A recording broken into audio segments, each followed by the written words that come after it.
सहकारी बँक परभणी पूर्णा तालुका कृषी पतसंस्था या मतदारसंघातून उमेदवार म्हणून उभा आहे। मी गेले 5 वर्षापासून बोगस संस्था ज्यांनी खोडल्या होत्या, ओपन करून बोगस मतदानावर राज्य केलं होतं, अशा संस्था गेल्या 5 वर्षापासून मी यांच्याशी लढा देऊन कोर्ट, मंत्रालय, सहकार अधिकारी यांच्याशी, आमदार साहेबाशी संपर्क साधून ह्या संस्था रद्द करून खऱ्या संस्थेला विकास संस्थेला न्याय देण्याचा प्रयत्न केला। म्हणून ही निवडणूक खरं आज होत आहे। याच्यापूर्वी निवडणुका झाल्या, 3 निवडणुका घरी बसूनच झाल्या। त्यामुळे मला मतदान करतील ही मला 100% या गोष्टीची आशा आहे।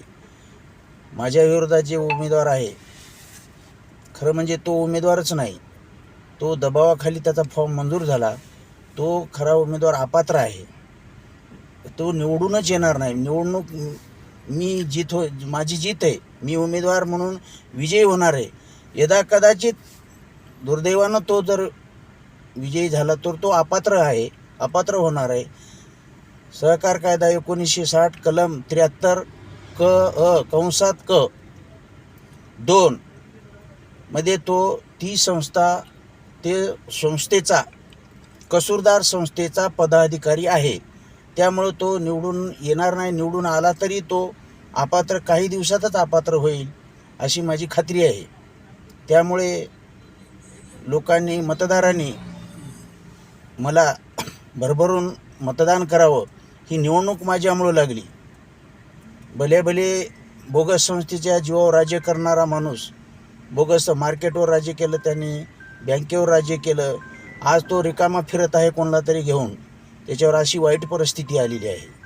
त्यामुळं आमदार साहेबाच्या माझ्या पाठीमागं सन्माननीय आमदार रत्नाकर गुट्टे साहेब आहेत, विटेकर दादा आहेत। येणाऱ्या निवडणुकीत त्या दोन्ही गुट्टे साहेब स्वतः बिनविरोध आलेत बँकेवर, तुषार गोळेगावकर आलेत।